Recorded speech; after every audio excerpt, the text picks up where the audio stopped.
Bonsoir tout le monde, merci beaucoup d'être nombreux. Ouais, on peut dire que compte tenu de notre petite jauge, vous êtes nombreux et nombreuses ce soir. C'est la 4e rencontre du prix de Beau Lendemain, l'avant-dernière, c'est bien ça? Ouais. Et ce soir, nous accueillons Adrien Bels tout seul, parce que malheureusement, il y a une grande absence qui est Séverine Laliberté, qui n'a pas pu se joindre à nous et qu'on va beaucoup regretter, mais on va quand même évoquer, avec nos 3 jurés ici présents, sa BD, Hippie Trail. Le prix de Beau Lendemain, comme vous commencez à le savoir, c'est un prix qui est fait en partenariat avec la région Île-de-France, sous la... Comment on peut définir ça? Le haut patronage de Colombe Hansen, qui est une romancière bagnoltaise en résidence à la librairie, une résidence qui s'achève, avec l'écriture de ton 3e roman que tu viens de terminer. Un roman qui est consacré à ton histoire familiale, ce qui nous a donné comme idée de construire un prix thématique, donc le premier prix de cette librairie qui est né il y a peu de temps, on a à peine 1 an et demi d'existence, autour des racines. C'est ça. Et la résidence de la région Île-de-France propose à des auteurs, des autrices de s'associer à un lieu et de construire avec lui un programme de rencontres culturelles notamment. Et avec Rosalie et la librairie et les libraires ici, on a imaginé cette thématique des racines qui était à la fois liée en effet au roman que je m'apprêtais à écrire autour d'une thématique personnelle, tout en fictionnant. Et puis à cette question aussi de l'enracinement dans un lieu, puisque la librairie s'installait à Bagnolet et moi j'avais aménagé ici de la même manière peu de temps avant. C'est important de le dire ce soir parce que je crois que ça va quand même être au cœur de cette discussion. C'est peut-être l'enracinement dans un lieu, les changements d'un lieu, etc.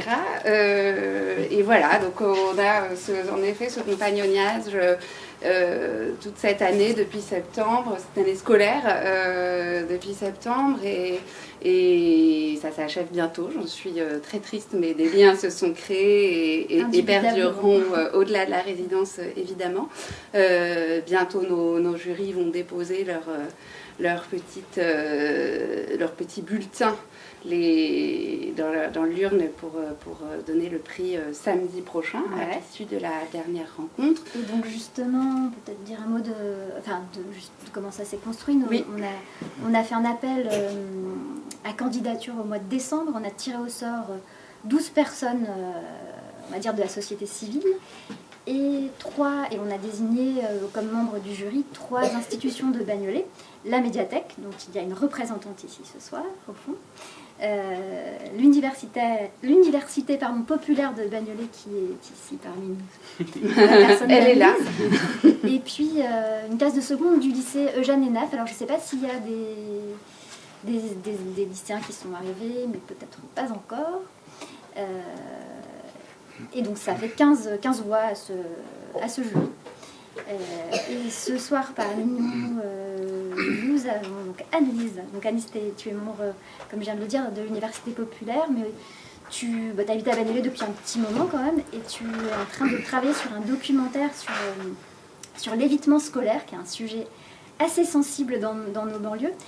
Et je pense qu'il y a beaucoup à voir avec la gentrification et avec les thèmes dont on va parler ce soir.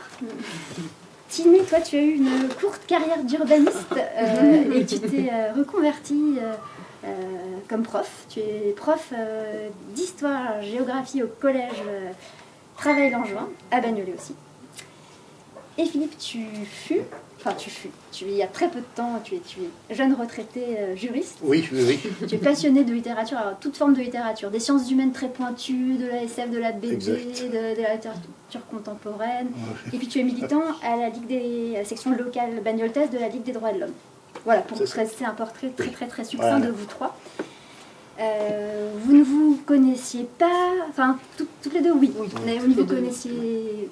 En tout cas, maintenant, on se connaît depuis quelques jours. Voilà, et vous avez relevé ce défi de préparer une rencontre ensemble à notre demande, et vraiment, on vous en remercie beaucoup. Et c'est, je crois, le moment de vous laisser la parole. Merci. Merci. Bien.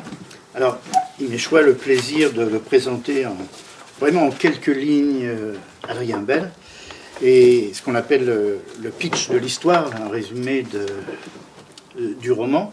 Alors, c'est pas moi qui l'ai écrit, hein, mais c'est parfait, c'est Tiné qui l'a fait, et donc aucun problème pour le retranscrire. Alors, Adrien Bel est vidéaste et réalisateur. Il est né en 1979, un jeune cadre, comme on dit, a grandi à Marseille, dans le quartier du Panier, qui est le quartier où vont évoluer les protagonistes et le personnage principal du roman, donc il connaît très bien l'environnement. Ses parents sont arrivés d'Algérie en 1978. C'est le tout premier roman d'Adrien, 5 dans tes yeux, hein. Dans tes yeux, oui c'est bien ça, oui. Qui est paru aux éditions L'Iconoclaste. Alors, ce qui est particulièrement intéressant, c'est que Adrien, à travers ce récit, et ces personnages qui sont tous très attachants, rend aussi un hommage à Marseille, ce Marseille au sein duquel il a vécu, et également dans le quartier du Panier, qui est le quartier principal, le refuge, le lieu de vie des protagonistes. Alors, le personnage principal est surnommé Stress, comme le stress, hein, dans le roman.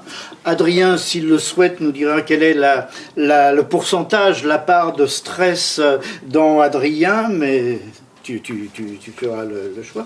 Et donc, ce personnage Stress a grandi dans ce quartier du Panier à Marseille, avec sa mère, arrivée d'Algérie dans les années 80. Donc. Et le personnage, donc, nous fait partager ses errances, ses aventures, ses rêves aussi, ses échecs. Hein. Mais on verra un peu plus tard dans quelle mesure c'est un anti-héros. Et un anti-héros, ce terme n'a absolument rien de péjoratif. Et aux côtés de ses potes, Nordine, Hichem, Cassim, Jamel et Ange. C'est l'histoire de leur jeunesse, et comme il sera question de l'environnement dans lequel ils évoluent, ils sortent de leur quartier hein, quand même, hein, on le verra. C'est aussi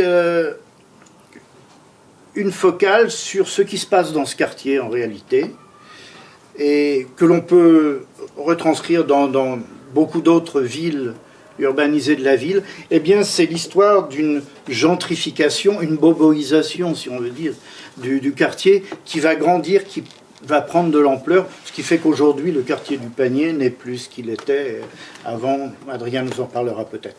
Voilà en quelques lignes ce qu'on peut dire de tout ça. J'ai dit. Alors, bonsoir à tous. On va commencer les questions, mais juste avant d'entamer, est-ce que tout le monde a lu le livre ? Y a-t-il des personnes dans la salle qui n'ont... D'accord ? Donc, j'ai vu des têtes... Voilà. Ok. Donc, dans ce cas-là, on va essayer de contextualiser les questions pour que vous puissiez... Sans divulgacher. Oula. Ok. Ça va être un peu périlleux, mais on va essayer pour que vous puissiez comprendre un peu le sens de la question. Donc Adrien, on a voulu commencer par une question autour des racines, puisque c'est le thème du prix. Et si ton livre a été choisi pour participer à ce prix-là, c'est qu'il interroge cette question-là, justement, des racines. Alors à notre lecture, on a senti que Stress était un personnage vraiment très complexe, qu'il était toujours et en permanence perdu entre deux mondes, dans lesquels il a du mal, dans lesquels il se sent des attaches, mais dans lesquels il a du mal à s'identifier totalement. Il y a l'héritage d'abord culturel de sa mère, hein, tout ce qu'elle peut lui transmettre. C'est une femme qui habite le Panier, qui a choisi de s'installer dans ce quartier. C'est pas un hasard. Hein, elle a fait ce choix-là. C'est une femme qui s'engage aussi dans beaucoup d'associations, donc c'est une personnalité quelque part du quartier. Enfin, elle finit par le devenir. En même temps, elle écoute France Culture, elle dirige un centre culturel autour de la poésie. Et d'un autre côté, Stress, lui, il grandit dans ce quartier, il vit son adolescence avec des des copains qui finalement lui ressemblent pas à cet héritage culturel de la mère-là. C'est bien souvent des enfants issus d'immigration ou qui sont eux-mêmes immigrés, qui ont une culture, je dirais, voilà, d'ailleurs. Et lui, Stress, il est toujours partagé un petit peu entre ces deux mondes-là et entre ces deux fidélités-là, quelque part. Donc, on se demandait justement, est-ce qu'on peut dire que Stress, quelque part, il est enraciné dans ce quartier du Panier ? Stress, non, ben c'est un éternel déraciné. C'est quelqu'un qui trouve pas vraiment sa place, et au même titre que ses amis d'ailleurs. Parce qu'on parle de gens qui viennent tous du bled. Hein. Il y a 2 Algériens, un Oranais, un Algérois. Il y a un mec qui vient de Mayotte, et puis il y a un jeune qui est Ange, qui arrive de Toulon, et qui est corse. Finalement, il n'y a pas de Marseillais.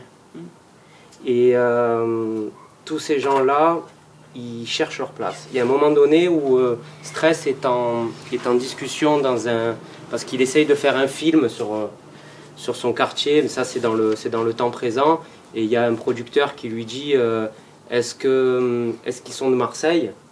Et lui, il dit c'est eux, Marseille. Voilà, c'est tous des gens qui arrivent d'ailleurs. Après, Stress, il a aussi cette particularité qui est une particularité sociale, on va dire. Et il est aussi déraciné aussi dans son jeu intellectuel.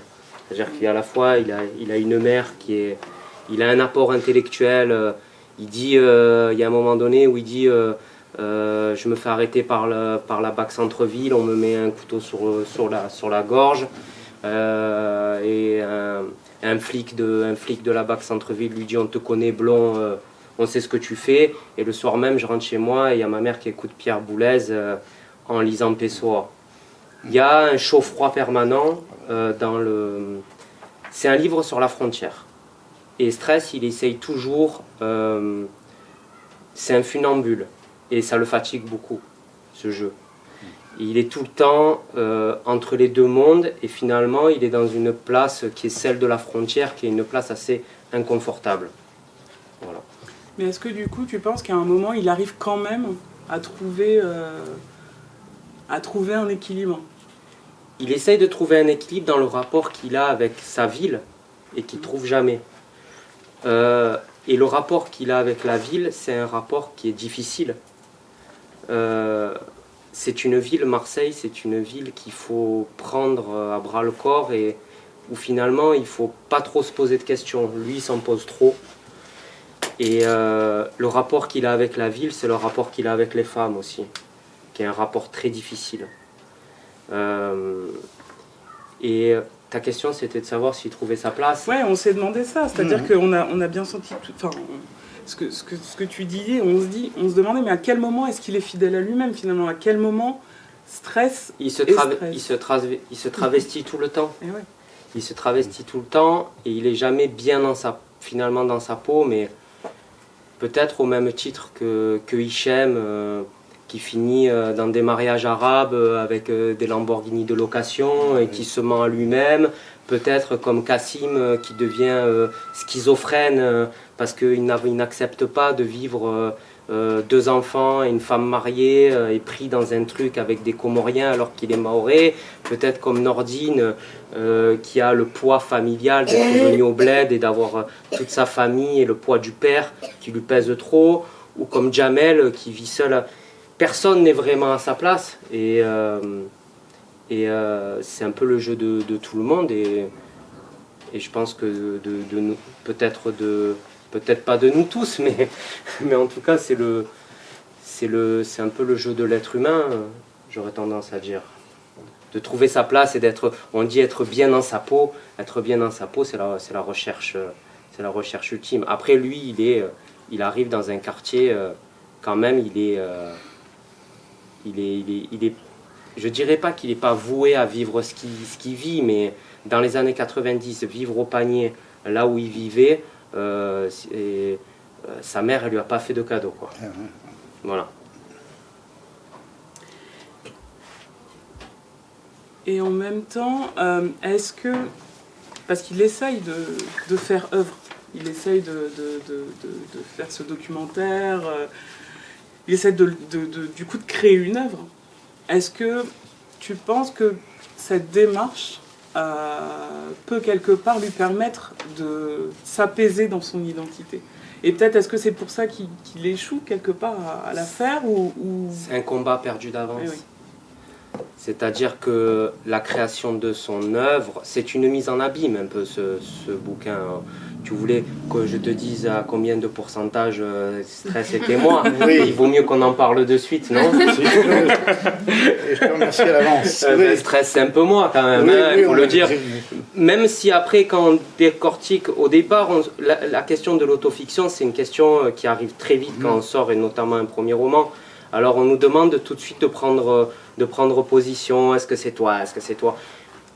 Bon, ouais, ça part de moi, ça part de mon expérience de vie, mais je vivais dans une famille, j'étais pas seul avec une mère, il y a une part très romancée, et notamment de la partie dans le présent. Voilà, j'ai une femme, alors les gens ils viennent te voir et te disent ta femme elle sait tout ça. Attendez les gars, c'est un roman. Et faut se calmer là. Et du coup ouais, j'ai perdu le fil, excusez-moi. Et il fallait que je parle de quoi? La part de stress dans toi? Ouais, la part de stress dans moi, elle est... Ouais, elle est énorme, mais en même temps, je pense que quand on écrit quelque chose, la question s'est posée par exemple sur mes personnages.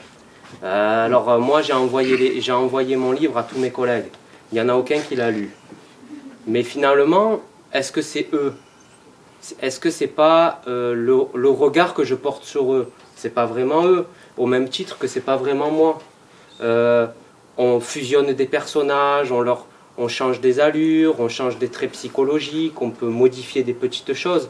La réalité, c'est un bien grand mot. Et à un moment donné, en début de bouquin, il a une conversation avec une fille dans une soirée et il fait une fausse citation de Jean Rouch. Il dit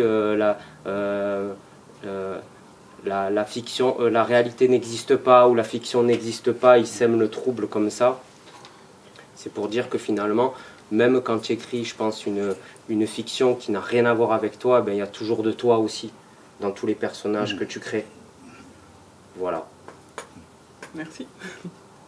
Mais alors la question de la place, est-ce que le fait d'écrire justement, ça permet un peu de la trouver cette place ou pas? Ouais. En fait, ça permet de la trouver auprès de ma ville.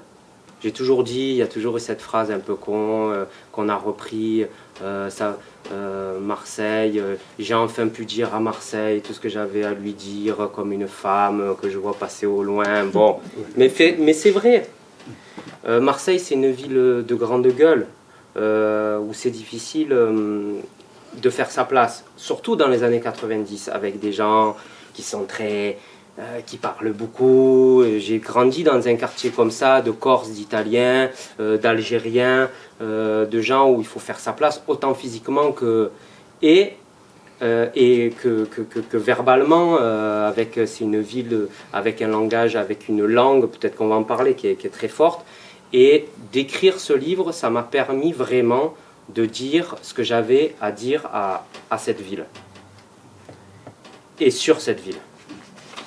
Que tu résumes d'ailleurs dans la dernière page de ton roman. Ouais, c'est ça. Tout est dit en une page, avec d'ailleurs tu utilises l'expression Marseille et sa grande gueule, ouais. Mais il y a énormément d'affection, d'amour quand même. Il y a beaucoup, oui. Ah oui, c'est certain. Ouais. Une recherche d'amour presque. Oui. Une recherche d'amour. Mais donc ce qui fait place, c'est le territoire. C'est-à-dire que c'est ça qui va définir finalement ce qui va permettre au personnage de... Le territoire, oui, c'est quelque chose qui se dérobe sous tes pieds tout le temps. On va parler de la gentrification. Il y a cette phrase de Baudelaire que m'avait donné mon éditrice qui est là, qui était la forme d'une ville change hélas plus vite que le cœur des mortels. On est tout le temps là à rechercher son ancien quartier, son territoire qui change, sa ville qui change. Une ville, elle va changer, elle va évoluer. Et c'est une course effrénée. Et à la fin, je dis que Stress est absorbé par son décor comme un personnage miniature comme ça qui est complètement enseveli par sa ville parce qu'on est des simples mortels et le territoire, les immeubles, tout va changer.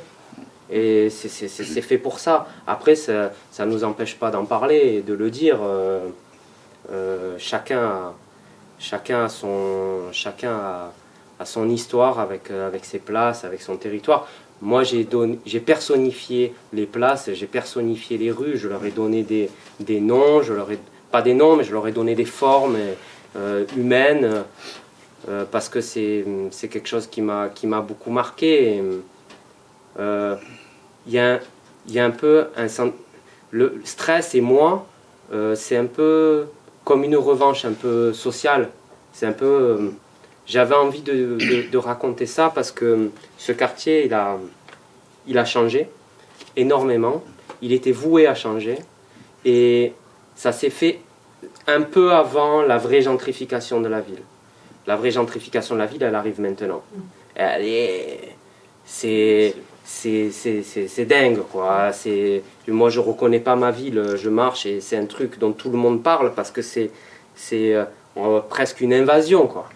Et comme si, en fait, les gens avaient trouvé un trésor qui était caché et là, ils l'ont enfin trouvé, c'est fini, les portes sont ouvertes et ils arrivent. Et on ne peut pas parler de Parisiens, on parle de tout. Et en fait, le panier, ça a été fait avant tout ça.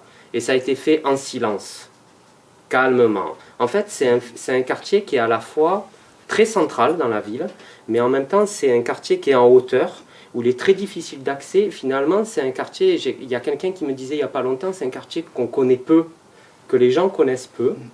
Et je pense que c'est aussi pour ça que ça s'est fait en silence. En fait, les gens n'ont pas vraiment compris ce qui s'est passé.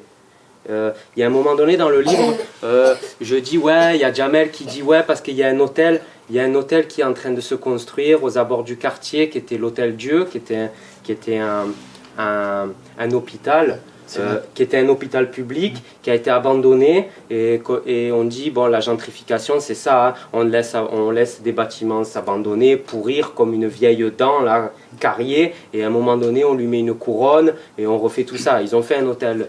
Ils ont l'Intercontinental. Voilà, ils ont fait l'hôtel 5 étoiles. Voilà, le 5 étoiles. 150 mètres de... Ils ont fait ça, et à un moment donné dans le livre, je crois que je cite Jamel qui dit oh, franchement, le quartier il est en train de changer. Oh, la vérité, ça va être trop beau. On va se régaler. Mais il n'avait pas conscience que c'était la fin, quoi. C'était la fin. J'observe que tu as dit, et c'est pas un lapsus, tu as dit je ne reconnais plus ma ville. J'ai l'impression, oui, Marseille a changé, mais tu pensais aussi je ne reconnais plus mon quartier du Panier. Non, le quartier du Panier, là, c'est plus du tout le même quartier. C'est plus du tout le même quartier. C'est devenu un quartier touristique. C'était un quartier... Les Corses et les Italiens disaient déjà la même chose à l'époque. Moi, j'ai grandi. On a utilisé pour la communication du livre, on a utilisé une photo de moi de classe. C'est à l'école des Moulins. Eh ben, je suis le seul blanc sur la photo de classe. Ben, vraiment, autour de moi, il n'y a que des Africains et des Algériens. Et je suis le seul blanc. Tu prends la même photo de classe maintenant, c'est criant, quoi. Voilà, ça a énormément changé. Rien qu'à partir de cette photo de classe, tu peux te rendre compte du changement. Et voilà. Et justement, ce début de changement du quartier, parce que c'est vrai que, comme tu le dis, peut-être qu'il faut faire une différence entre ce qui s'est passé au Panier et ce qui se passe aujourd'hui, finalement. Donc, elle est arrivée parce que tu as appelé dans le roman les venants. Ouais. Alors, est-ce que tu peux nous en dire un peu plus ? Parce que... Les venants, c'est un terme qui vient de ma femme, qui est sénégalaise au départ. Donc, il vient de là. En fait, elle appelait avec ses amis, elle vient de Dakar. Elle appelait avec ses amis les venants, les gens qui venaient d'ailleurs, qui venaient de l'Occident pour les vacances, les cousins, les trucs, ils arrivaient. C'était des venants. Le venant, c'est le mec qui était un peu in, il avait les marques de des fringues de marque, des trucs. Je trouvais ce terme, en fait j'avais envie d'enlever le terme bobo. Le terme bobo, c'est un terme galvaudé, on ne sait plus trop ce que c'est un bobo, et bourgeois bohème, bon. Et en fait le truc de venant, il y avait un côté, alors j'ai eu du mal à faire passer cette idée, mais je trouvais qu'il y avait un côté un peu extraterrestre. Et il y avait une série à l'époque, ça s'appelait Les Visiteurs. Et en fait, les visiteurs, ils avaient ce truc que quand tu grattais leur peau, ils avaient une peau de lézard. C'était assez dégueulasse. Et les venants, c'est ça. Les venants, c'est des espèces. En fait, c'est des gens, pour moi, pour nous, pour le quartier, qui ont leur vaisseau comme ça aux abords de la ville et qui viennent et qui se font passer pour des Marseillais. Et en fait, quand tu grattes un peu, c'est des reptiles, quoi. Et, mais en même temps, quand j'ai écrit le livre, après on se rend compte que ça crée une ambiguïté. Et tout est aussi, je pense que dans le livre, c'est ça aussi. C'est pas un livre contre la gentrification, c'est pas un livre contre les venants, parce que c'est pas aussi manichéen que ça. Et c'est pas aussi simpliste que ça, il faut faire attention à ça. On m'a pas mal ramené sur la gentrification. Stress, il jouit des trucs, des plaisirs de la gentrification. Et d'ailleurs, même, je peux me parler de mon cas personnel. Des fois, je disais à mes parents, je dis, ouais, vous avez mis le drapeau bobo, c'est vous qui avez planté le drapeau bobo, comme le mec qui est allé sur la Lune et qui a mis le drapeau américain. Et bon, ils m'ont dit, bon, non, nous, quand on est arrivé, la place, elle n'était pas chaude, il fallait y aller, c'est vrai. Mais voilà, le terme de venant, après, il y a une ambiguïté qui se crée et on ne sait plus qui est vraiment venant et qui ne l'est pas. Aujourd'hui, on me dit tout le temps, ouais, j'ai adoré ton livre, je suis un venant, mais j'adore Marseille quand même. Moi, j'ai même pas osé m'installer à Marseille parce que j'ai pas envie d'être un venant. Donc, il y a tout un truc sur les venants. C'est marrant. Moi-même, on me traite de venant. C'est vrai, j'ai un style de venant maintenant. Si mes collègues de quartier me voient, ils me disent « Ah, tiens, venant ». Mais en fait, c'est pas un terme qui est utilisé à Marseille, c'est un terme c'est une création littéraire. Et d'ailleurs, la dernière page ne déflore absolument pas le roman. Non. Dans cette dernière page, qui a son importance, qui résume tout, tu dis, tu recites l'expression « venant » qu'on trouve à la première page, à la première à la dernière, hein, en disant « de ces venants ». Je pourrais parler des heures de ma ville, les voyous, les grandes gueules, etc. Et puis, de ces venants qui écrivent leur histoire sur des pancartes de manifestations et qui affirment à haute voix, fiers d'être Marseillais. Ils ont bien compris, c'est sans honte, écris-tu, que le plus important, ce n'est pas d'être Marseillais, mais de le faire croire. Donc, tu démontres bien que c'est ça la Marseille de carte postale qu'on peut avoir encore n'est pas du tout la Marseille authentique.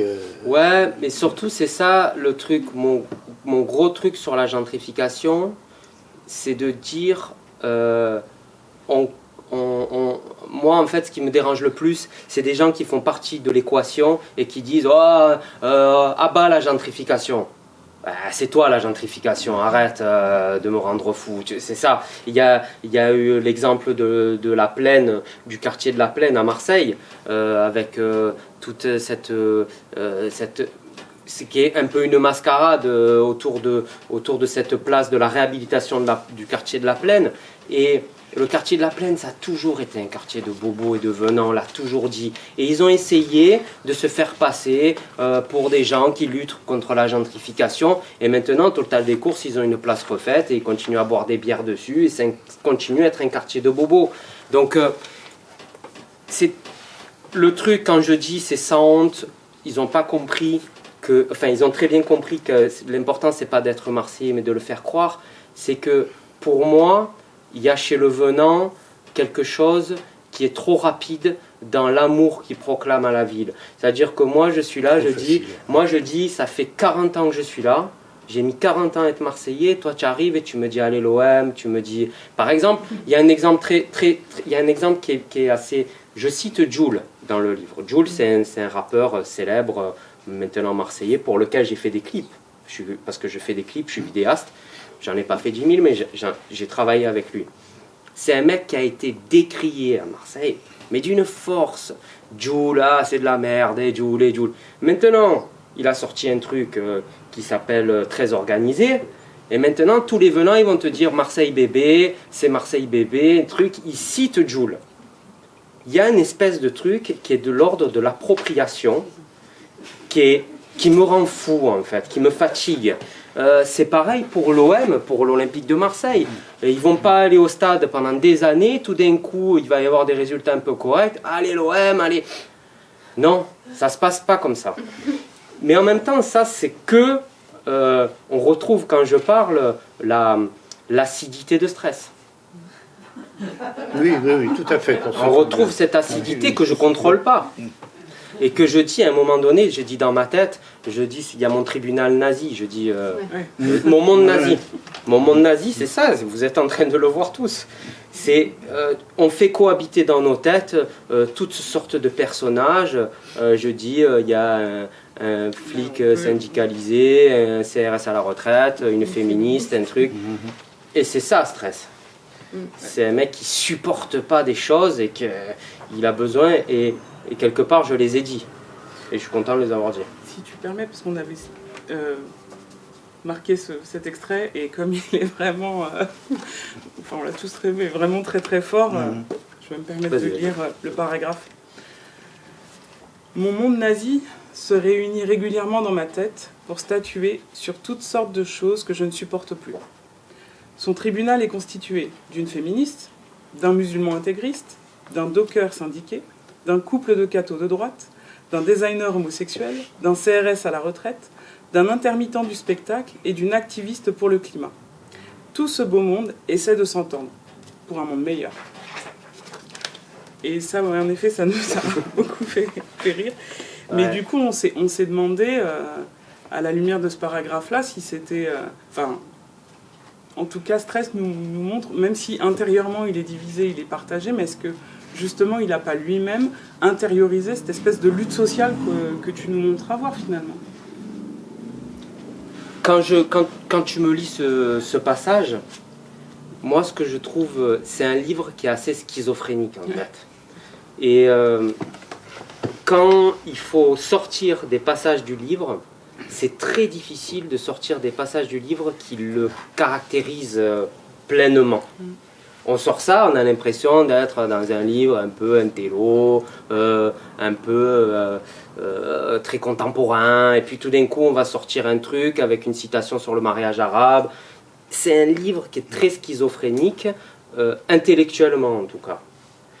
Et il y a toujours des passages d'un monde à l'autre et d'un mode de pensée à l'autre. C'est-à-dire qu'on est dans un mec de quartier qui a joué à être un mec de quartier jusqu'à le devenir dans sa jeunesse, et on bascule sur un mec qui est un venant, qui vit dans le monde culturel, et on fait cet aller-retour entre les deux, et Stress, il essaye de tisser comme ça une toile, et c'est une toile qui tient pas.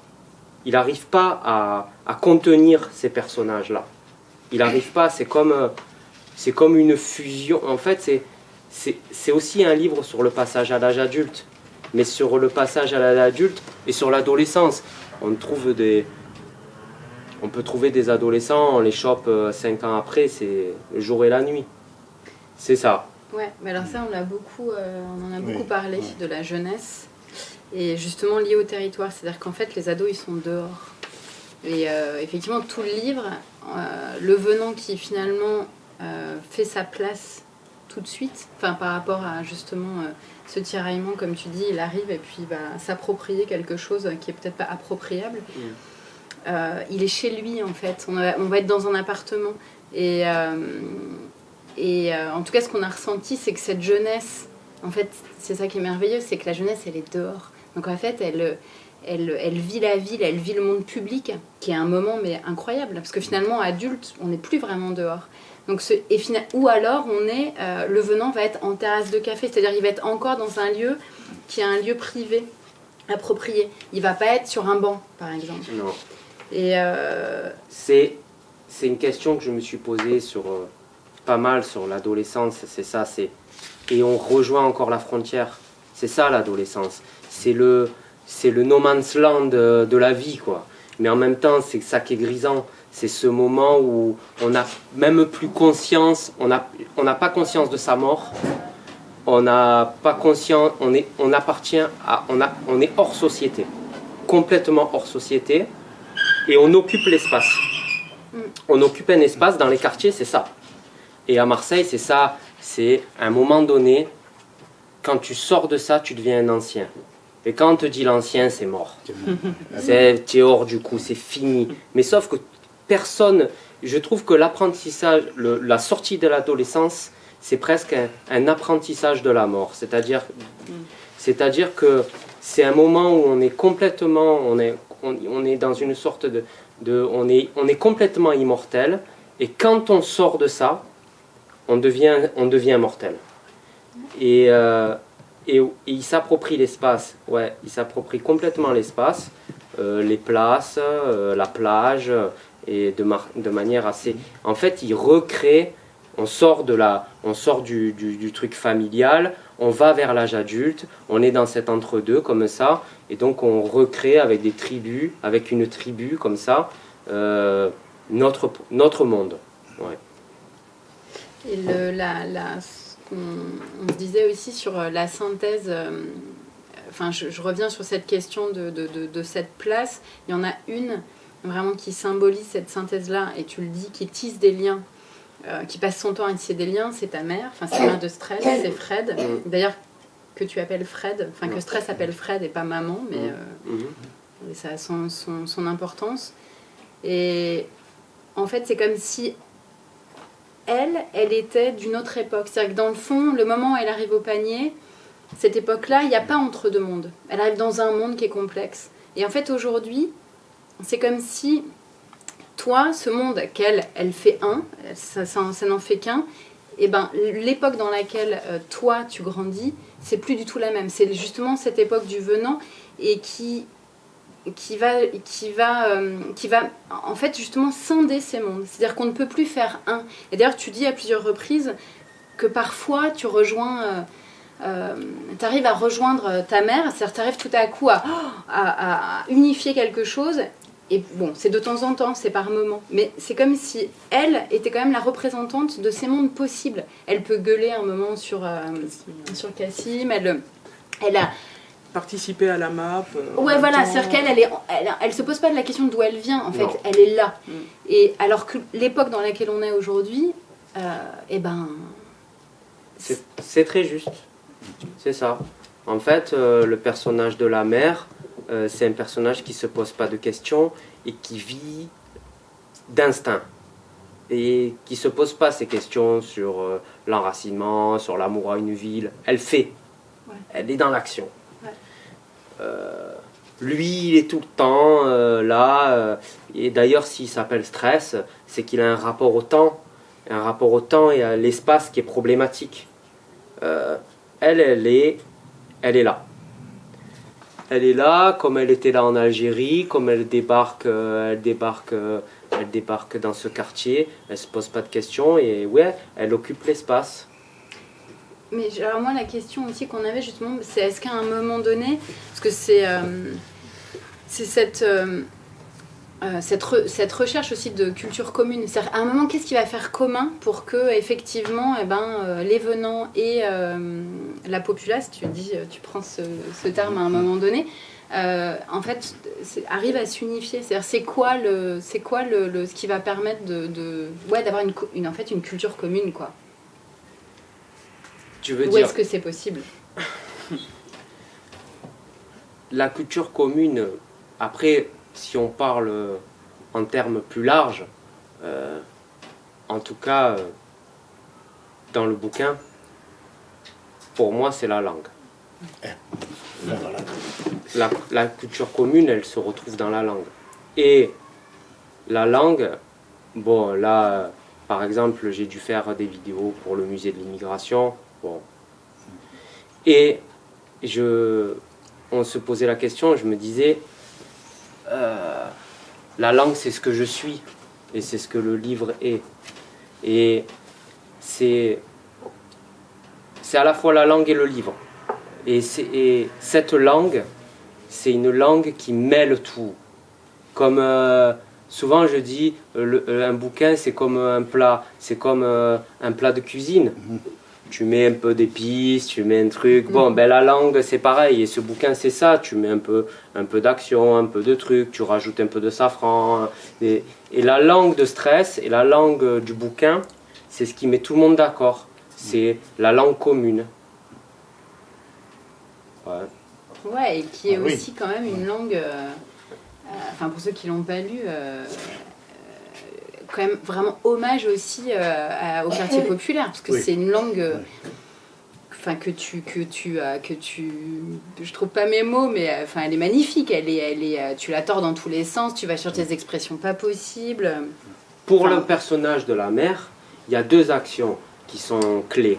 Il y a ce vernissage dans ce lieu où elle présente, en fait, elle fait venir un élu local et elle travaille, c'est la dernière fois où elle peut avoir des subventions, elle tire la langue, elle arrive dans son lieu, elle va recevoir un élu du conseil départemental, c'est très important pour elle, et il y a du Mistral ce jour-là. Quand j'écris la scène, je me dis, putain, c'est quoi le truc bon, là, c'est la petite parenthèse sur l'écriture. J'écris une scène et je me dis, c'est un jour de Mistral. Et c'est ça qui conditionne la scène. Le jour de Mistral, à Marseille, on est énervé, on est nerveux, c'est énervant, c'est chiant et tout. Elle y va quand même. Et là, il y a une espèce de fusion, de friction qui se fait entre plusieurs mondes. Et ça éclate. En bagarre générale, avec l'élu, avec les mecs de l'élu. C'est aussi une bagarre entre 2 mondes. C'est-à-dire le monde des Italiens et des Corses qui ont pris le pouvoir politique à Marseille, qui a éclaté maintenant, parce que maintenant c'est le printemps marseillais qui a repris, c'est les Venants qui ont repris la ville. Et l'autre génération d'immigrés, qui sont les Comoriens et les Algériens, qui sont des Français en fait, il faut faire attention encore à ça, parce que les Algériens c'est des Français. Et d'ailleurs je le dis aussi, je fais encore des apartés, mais je dis à un moment donné, mes collègues à moi, ils ont vécu le racisme de gens qui étaient des Algériens d'origine. Parce que moi, mes collègues, c'était des clandos, avec l'accent du bled et tout, ils se faisaient reprendre par des mecs voilà. Mais voilà, ça explose, et Fred, là, elle prend un petit sourire et elle est presque contente de ça.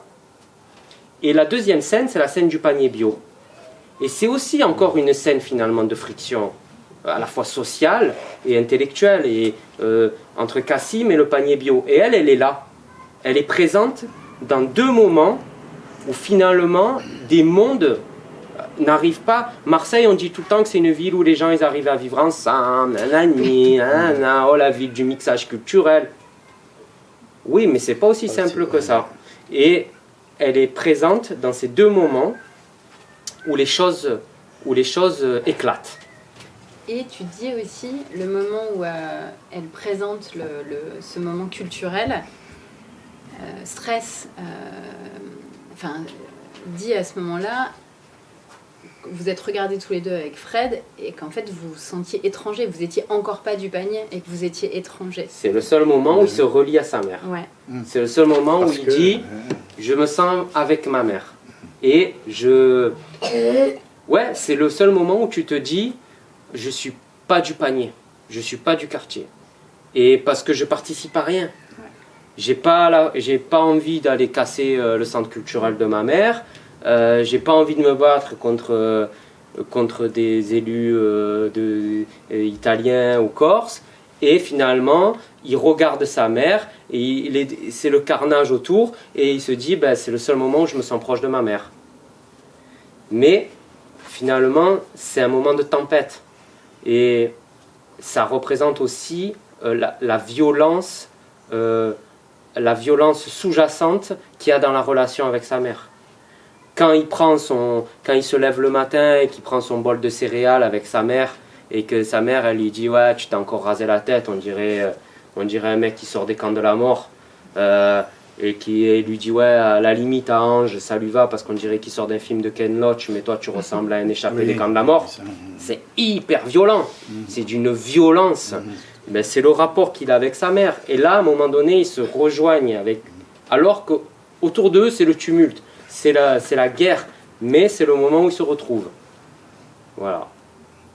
C'est très psychanalytique. Hein. Alors à propos du langage, et on pourrait dire de l'image, alors on s'était posé la question, comme tu es vidéaste, Oui. de surcroît, outre les difficultés qu'il puisse y avoir de pouvoir monter, réaliser un film, etc., mais est-ce que tu as eu envie à un moment donné de faire un film de cette histoire, avant même d'écrire le roman, ou est-ce que tu as pensé que le roman allait plus densifier à travers le langage, tes émotions, tout ce bouillonnement de stress que tu as exprimé en tant qu'Adrien aussi? Ce qui est sûr, c'est que j'ai pas pensé à la création d'un film, mais je l'ai écrit comme un film. Et je ne conçois pas l'écriture autrement que comme ça. Et pour moi, ce livre, c'est un enchaînement de scènes. Et en fait, tu le montes.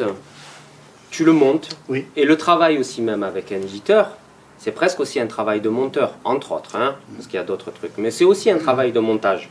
Quand tu penses un livre, en tout cas moi comme je le fais, je pense à des scènes, c'est aussi simple que ça. J'ai une scène qui est silencieuse, après il me faut une scène vive, j'ai une scène de nuit, après ce serait bien d'avoir un beau lever de soleil.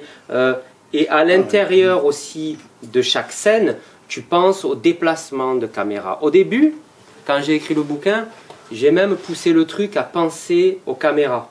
C'est-à-dire, par exemple, la scène du coup de couteau. La scène du coup de couteau avec Ange, qui met un coup de couteau. Tu te dis, ta caméra, elle est où? J'arrive dans les yeux de stress, sur la place. Après, la caméra, elle monte en haut parce que c'est une bagarre entre deux mecs. Après, tu suis Ange en caméra embarquée. Finalement, c'est comme l'écriture d'un film. C'est pareil. Sauf que dans la littérature, tu peux te permettre des interstices dans lesquels tu vas plonger. C'est-à-dire, si tu offres que de l'action, tu peux pas. Et c'est ça qui est beau dans la littérature, c'est que tu vas ouvrir des brèches et à l'intérieur, tu vas écarter, tu vas raconter quelque chose et tu peux revenir. Et donc, ouais, tout le monde me dit oui, c'est très cinématographique. Ouais, c'est très cinématographique, mais c'est pas non plus du cinéma. Aujourd'hui, par exemple, on est sur, on entame un travail sur l'adaptation et on se rend compte que le cinéma, c'est pas de la littérature. C'est pareil. C'est ce que tu peux dire beaucoup moins de choses. Vraiment beaucoup moins de choses. Mais ce livre, en tout cas, je l'ai écrit, oui, comme un film. Vraiment. Et ça va loin. C'est comme des sensations, des odeurs, des déplacements, et puis ces caméras. Je trouve que les caméras, c'est important. C'est des plans larges, des plans serrés, des plans, des coupes, du rythme. On met un rythme, on revient, on est plus calme, on est plus truc. Voilà. Et l'adaptation, ce sera toi, du coup? L'adaptation, on co-scénarise. C'est pas moi qui réalise. D'accord. Ouais. On va voir. Il va falloir faire des choix. Parce qu'effectivement, l'image du panier aujourd'hui, c'est plus belle la vie. Ouais, après c'est vrai que cette histoire de documentaire, j'y ai beaucoup pensé. J'y ai beaucoup pensé, et c'est vrai que la littérature, c'est un sport individuel. Le cinéma, et puis à Marseille, on a un rapport à l'image qui est très compliqué. Vraiment, tu sors ta caméra, tout truc. C'est une ville qui est très compliquée à filmer, je pense. Et qui a été d'ailleurs souvent ratée, à part peut-être Sherazade, qui a été bien fait, qui est un bon film. Mais sinon, par exemple, le Marseille de Netflix, c'est une calamité. Mais c'est pas pour rien. C'est pas une ville qui se laisse faire. Et finalement, de l'écrire, ça m'a permis de faire mon film.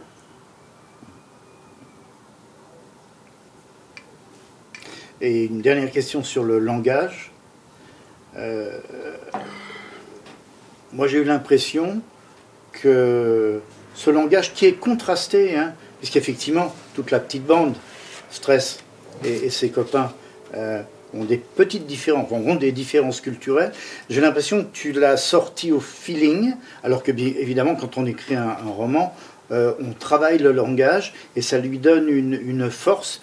Je dirais avec des mots savants, dire que chaque mot, chaque phrase, chaque groupe de phrases, c'est presque sémiotique, c'est un message qui est envoyé et qui surprend. Alors, ils m'ont laissé un peu la partie langage, parce que moi, je suis un amoureux de la belle littérature, je suis en extase devant Stendhal, Chateaubriand, pour ceux qu'ils sont en tant qu'écriture, pas forcément en tant que personnage. Et ça fait 40 ans, je suis une sorte de venant, mais enfin différent, de la ville de Bagnolet et de la Seine-Saint-Denis. Et donc, je connais le langage populaire et autres. Et il faut dire aussi que les élèves du lycée technique de Bagnolet se sont tout à fait reconnus. Et je disais, non, Marseille et le panier, c'est pas le 9-3. Il y a des différences quand même énormes. Mais à travers le langage, j'ai l'impression que tu as essayé de faire passer aussi, plus qu'en filigrane, ce qui est l'amour du langage populaire, pour dire qu'il a un sens, que ça n'a rien. C'est une forme de littérature, et puis c'est celle de ce quartier, et même de ce groupe d'amis. De cette époque. Surtout. Et de cette époque, puisque tout a changé. Aujourd'hui, le langage est très différent, même à Marseille, de ce qui se pratiquait à l'époque. C'est très bizarre que des gens... Et on va avoir le problème, je pense, pour l'adaptation, mais c'est très bizarre que des gens me disent « Ouais, le langage... » Pour moi, c'est vraiment le langage des années 90 à Marseille. Aujourd'hui, la dernière fois, j'écoutais des jeunes en bas de chez moi, chez mes parents, parce qu'ils habitent encore au panier. Ils faisaient une soirée, ils picolaient, ils fumaient des joints et tout. Et toutes les 5 minutes, oh le sang, wesh le sang. Nous, on ne disait pas le sang. Mais à l'époque, on disait d'autres choses. Le sang, c'est une expression qui est très utilisée à Marseille. Peut-être, je ne sais pas, peut-être qu'elle est utilisée ici. Mais chaque époque, avec ses langages et avec ses créations linguistiques. Marseille, c'est une ville qui a toujours inventé du langage. Quand je parle de rap, on peut parler de l'âge d'or du rap, ce que les gens appellent l'âge d'or du rap, ça je l'ai entendu, mais en vérité, aujourd'hui aussi on peut parler d'âge d'or du rap. On est dans une ville qui n'est même pas de 1 million d'habitants et qui a, je pense, les 4-5 plus gros rappeurs français. C'est une ville où tu peux arriver dans un mariage arabe à 2h du matin, c'est une spécificité presque mondiale où les jeunes peuvent danser sur la musique de leur ville toute la soirée. Ils peuvent passer du Alonso, à du Jul, à de l'Algerino, du Soprano. Et ça, c'est quand même assez dingue. Et à l'époque, on avait Massilia Sound System, on avait IAM, on avait la Funky Family. D'ailleurs, la Funky Family est au cœur de... Il y a toujours... C'est une ville qui se réinvente à la fois sa propre histoire et son propre langage. On a le sentiment qu'elle est... Et ça, je pense que c'est aussi l'apport de l'immigration. Elle a cette capacité à projeter son propre film aux yeux de tous, tout en restant chez elle. Et c'est ça, je pense, la force de cette ville. Et le langage et la création linguistique en fait partie. Par exemple, on écoute très organisé, les gens ne vont pas comprendre. Mais il y a SCH qui fait un couplet, ça passe à 130 millions de vues, il te dit guitarisé, oh, ACDC. Les gens, ils ne comprennent pas ce que ça veut dire. Mais guitariser, ça veut dire avoir une Kalachnikov dans un quartier. Mais ça, être guitarisé, les gens ne le comprennent pas.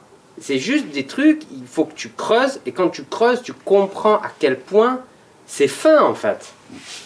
C'est hyper fin parce qu'il y a de la création linguistique, et ça aujourd'hui, moi, si je dois écrire un roman sur le Marseille d'aujourd'hui, je serais infoutu capable, à moins de faire un gros travail sur de la recherche linguistique, d'avoir cette justesse que j'avais dans les années 90. Voilà. Et moi, dans les années 90, c'est énormément d'apports de langue arabe, un rapport avec le rail, un rapport avec la musique rail, et un peu de langue comorienne, avec des expressions. Et aussi, après, le point commun entre les époques, je pense que c'est l'humour. C'est un livre drôle. Et en tout cas, j'ai voulu le faire drôle. Et le point est vraiment, Marseille, c'est une ville qui se joue de son drame. Et qui se joue de son drame par l'humour. Il y a toujours un truc très drôle avec Marseille. Et à la fois drôle et à la fois dramatique. On dit souvent que les gens qui sont très drôles cachent soit leur tristesse. Et Marseille, c'est ça.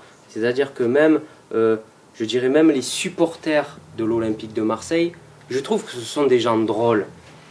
Et on ne peut pas dire la même chose des Lyonnais ou des Parisiens. Paris est magique. C'est bidon, Paris est magique. C'est pas drôle.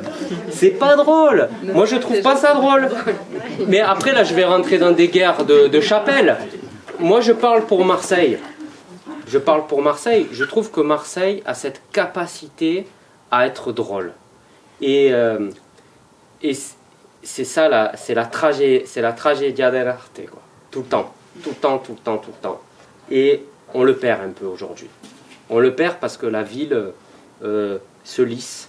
Elle se lisse et avec cette gentrification, le style se change. Moi, dans les années 90, j'avais des mecs qui portaient des survêtements Lacoste avec des paires de Dockside bateaux.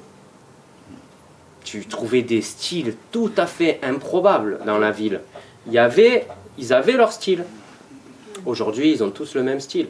Que ce soit de Paris à Marseille. Bon, remarque, non, c'est pas vrai, parce que Jules, il te sort des trucs, tu comprends rien à ce qui se passe. Mais tu parles d'un mouvement mondial. C'est-à-dire que là... Je parle d'un mouvement mondial, mais moi, je retrouve des dégaines dans la ville maintenant. Honnêtement, je vais au Oberkampf, c'est les mêmes. C'était pas le cas il y a 10 ans, c'était pas le cas il y a 20 ans. C'est vraiment, ils ont un style très, très parisien, quoi. Mais c'est pour revenir sur l'école, ce qu'on se disait, c'est c'est l'ethnographie d'une époque que tu as faite et qui n'existe plus du tout aujourd'hui. On parlait de... Moi, je ne suis pas du tout d'ici et j'ai grandi dans un milieu rural, mais mon compagnon qui a grandi à Paris, justement, à l'époque, tout le monde allait dans le collège de secteur, tout le monde s'en foutait, c'était comme ça. Et aujourd'hui, tous les potes qui ont des enfants qui rentrent au collège, à Paris, ils les mettent tous dans le privé. Ouais. Moi, je vois mon fils à Bagnolet, ils sont 4 dans sa classe à aller au public. Et donc, c'est aussi un effet... c'est vraiment l'époque dans laquelle on est aujourd'hui qui, tout à coup, en tout cas, le sens même du collectif ou du mélange, de Fred, quoi. C'est-à-dire ce truc où, en fait, il n'y a pas de question à se poser. C'est comme ça. Il y a quelque chose qui... La dernière fois, j'écoutais un mec qui parlait de la gentrification et qui disait « Oh, vous savez... » C'était un mec très sérieux qui disait « Oh, vous savez, les gens, de toute façon, ils ont envie de vivre loin des villes parce qu'ils ont besoin de plus d'espace. » Ouais, ben, c'est vrai peut-être. Hein. Les Comoriens de mon quartier, ils avaient peut-être envie de plus d'espace. Mais ils se sont retrouvés dans les quartiers nord. Mais les gens n'ont pas forcément conscience aussi de ce qui est bon pour eux. Ils ne savent pas, ils n'ont pas forcément le recul. Nous, dans les années 90, Fred, par exemple, elle bosse au centre de la prose. Et dans les années 90, c'est vrai que la Funky Family sort par le centre de la prose. Ils sortent leur premier album. Et il y a un rappeur que j'adore qui s'appelle Laura Luciano, qui est un mec de mon quartier, qui est un ami. Et pour moi, c'est le plus grand rappeur... D'ailleurs, il joue dans quelques morceaux de Très Organisé. C'est le plus grand rappeur pour moi français de tous les temps. Et il grandit au centre-ville de Marseille. Et grandir au centre-ville de Marseille, inconsciemment, c'est un apport culturel énorme. C'est quelque chose où tu as le Vieux-Port, tu as la ville, tu as un mélange, tu as un brassage qui se fait. La question de la gentrification, elle est clairement là, dans ce que tu vois. Qu'est-ce qui traverse, qu'est-ce qui te traverse, qu'est-ce que tu vois quand tu descends de chez toi, quel urbanisme tu as autour de toi. Et ça, c'est une question qui est presque de l'ordre, qui tape dans l'inconscient presque. Mais du coup, pour revenir à ce que tu disais tout à l'heure, quand tu dis sa mère lui fait pas de cadeau. Et en fait, si, elle lui fait un grand cadeau. Bien sûr, bien sûr. C'est même moi, c'est mes parents qui m'ont fait un grand cadeau. C'est vrai, de nous avoir fait grandir là-dedans, dans ce quartier. Avec ces... Moi, j'ai travaillé dans le mariage arabe. Le mariage oriental, c'est à Marseille, on dit souvent qu'on est vraiment les films de mariage arabe. C'est à Marseille que ça se passe. Il y a une tradition du mariage arabe qui est énorme. Et j'ai trouvé dans le mariage arabe, moi je suis vidéaste, quelque chose de très fort dans l'amour que les gens te donnent. À la fois, c'est une plongée sociologique énorme parce qu'on arrive dans nos cœurs de cité, dans des familles. Et c'est en même temps, c'est une école de la vie qui est énorme, je trouve. Et c'est Toufik Hakem à France Culture qui m'avait invité en premier, qui a découpillé en premier sur le livre et qui m'a invité au réveil culturel.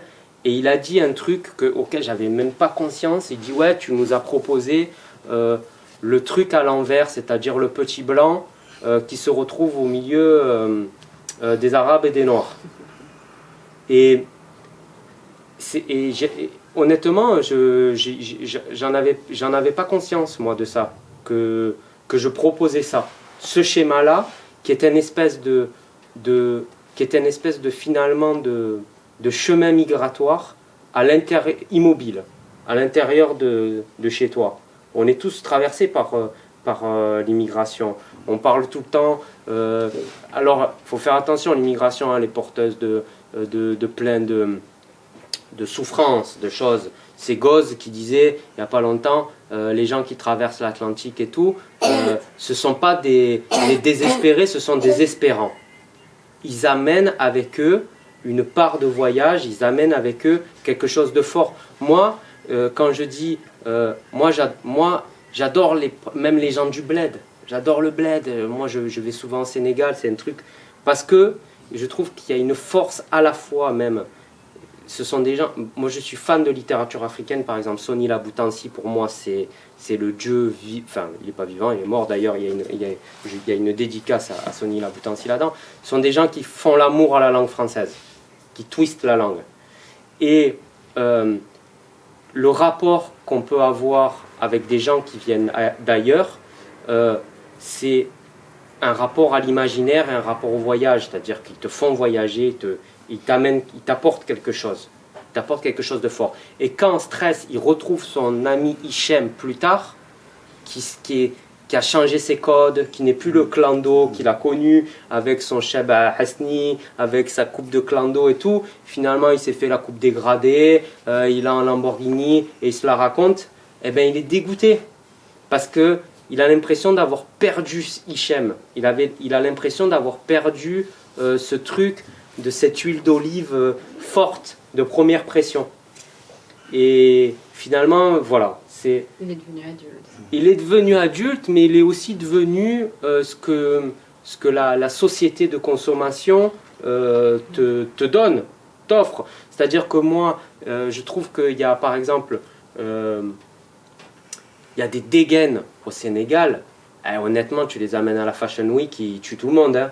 Il y a des trucs de fou, des dégaines, des couleurs, des trucs. Il y a je trouve, une force dans l'imaginaire, et ils osent des choses qui sont très fortes. Et dans les années 90, il y avait une vague migratoire algérienne très forte. On les appelait les clandos, les clans, et ils arrivaient avec des styles et avec un humour et avec une manière de parler et de s'habiller qui était complètement improbable et qui ont finalement vachement influencé même la ville. Par exemple, le vocodeur. On revient au rap. On revient au rap. L'utilisation du vocodeur c'est le rail. C'est le rail. C'est le rail. C'est les mecs qui étaient là avec leur synthé. Eh ben, les mêmes qui se moquaient d'eux, ah tiens, clando et tout, ils utilisent le vocodeur, mais non. Et tout est ça, tout est une espèce de mélange, de mélasse auquel il ne faut pas résister. Il faut se mélanger, quoi. Mais du coup, dans cet esprit-là, du rapport à une langue, comment dire, mais mêlée, riche, tu peux nous parler un peu du titre? Ah, 5 dans tes yeux. Oui. Ouais, 5 dans tes yeux, c'est Khamsa fi Aynik. En fait, c'est la main que je pose sur ton regard pour me protéger du mauvais œil. Donc, je pose ma main sur ton regard. C'est la main de Fatma, en fin de compte. Et la main de Fatma, c'est un petit signe, comme ça, une main de Fatma que vous connaissez, qui était beaucoup utilisée dans les années 90, qui est un peu disparu. C'est une main qui reliait à la fois le Maghreb, tout le Maghreb, mais aussi les Juifs et les Arabes. Et c'est une main qui a complètement disparu. Et c'est ça que je trouvais bien. C'est-à-dire que c'est presque un truc un peu, animiste un peu, qui a disparu avec... je parle aussi de l'islam. Comment il est rentré, comment il a été transformé, ces mecs de quartier qui sont... Je recroise des mecs de quartier que j'appelle, je sais pas quoi... Barbus. Ouais, non, c'est 2 mecs de quartier qui étaient des violents, et c'est vrai, hein, qui étaient des violents et que je recroise dans la rue, qui sont en là-bas, avec la paire de Air Max. Oui.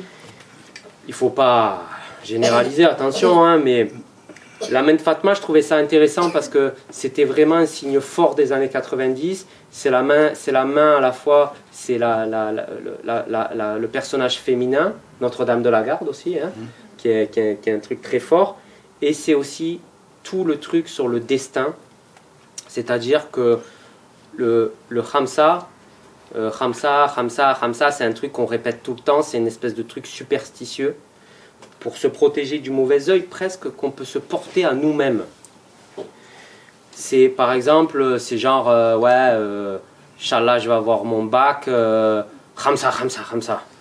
Tu vois, genre le mec, il faut pas le dire que je vais avoir mon permis de conduire, Khamsa. Lui-même, il croit qu'il va se porter les yeux.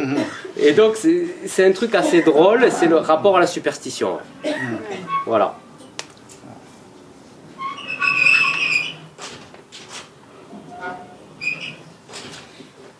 Mais alors du coup, l'autre aspect qui nous avait frappé, c'est que on avait un peu cette sensation que Stress, il est souvent, beaucoup, voire tout le temps dans la nostalgie, en fait. Et on se posait justement cette question de son regard nostalgique sur cette époque qu'il a vécue. Il dit à un moment donné, le livre dit la nostalgie, c'est un truc qui emmerde tout le monde sauf celui qui la raconte. La nostalgie, c'est le truc du petit vieux qui t'a raconté 12 fois la même chose, presque qu'il a Alzheimer, il t'a gonflé, quoi. C'est ça, la nostalgie. C'est un truc qui te fait plaisir à toi, c'est presque un plaisir hédoniste, la nostalgie. Il y a un moment qui est le moment de la brochette de foie, que je considère presque comme la Madeleine de Proust, quoi. Et il va manger ces brochettes de foie, et moi-même, je suis nostalgique de ces brochettes de foie que j'ai mangées à Alger, que je peux manger encore à Belzins ou dans des quartiers. Ouais, la nostalgie, c'est la mélancolie, et ça peut être lié aussi à la musique raï, qui est très forte, qui est très présente dans mon livre, qui est le rapport à la fois à la femme qu'on n'aura jamais, mais aussi à la terre qu'on a perdue. On a toujours cette image à Alger ou même à Marseille de ces mecs qui sont là et qui regardent la mer comme ça, avec le regard vide. Et à Alger, c'est très fort ça. On dit les artistes, c'est les mecs qui tiennent les murs comme ça, qui sont comme ça. Il y a un côté presque... Mazel, c'est le Mazel les souvenirs, c'est la chanson de Hasni. Il y a un côté vraiment toujours... j'ai perdu, il me reste que mes souvenirs. Il me reste que mes souvenirs, et de ces souvenirs, de cette nostalgie, ça crée une mélancolie dans laquelle, à la fois, on retrouve ça même dans le fado, à la fois je me complais, je me sens bien là-dedans, et à la fois ça me consume, ça me fait mal, mais ça empêche, mais ça me rend immobile aussi. Ça me rend immobile. Marseille, c'est aussi une ville que je dis à un moment donné, je dis cette ville, elle me colle au doigt comme un gâteau tunisien. On part pas de Marseille, on y reste. Et on y reste avec nos souvenirs, avec nos trucs, et on radote. Ah, c'était mieux avant. Ah, les quartiers, ça a changé. Ah, les venants, ils m'ont gonflé. Tu vois, c'est un truc comme ça, tout le temps lancinant, comme ça. Et voilà, comme une voix au vocodeur aussi. Tu vois, il y a un truc un peu. C'est ça, même la musique de Jul. C'est un truc. J'oublie tout. Tu vois, par exemple, la scène de la fusillade dans les quartiers nord, je l'ai montée avec un morceau de Jul. J'oublie tout, bon, c'est une chanson de Jul. Il y a aussi un morceau de Zouk dans une boîte afro qui est Tu me manques. Tu me manques, ouais, c'est un morceau des années 90 de Harry Djiboula qui est énorme.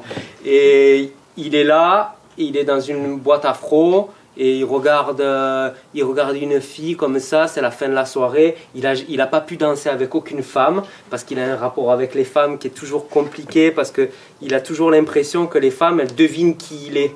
Donc il a du mal à vraiment...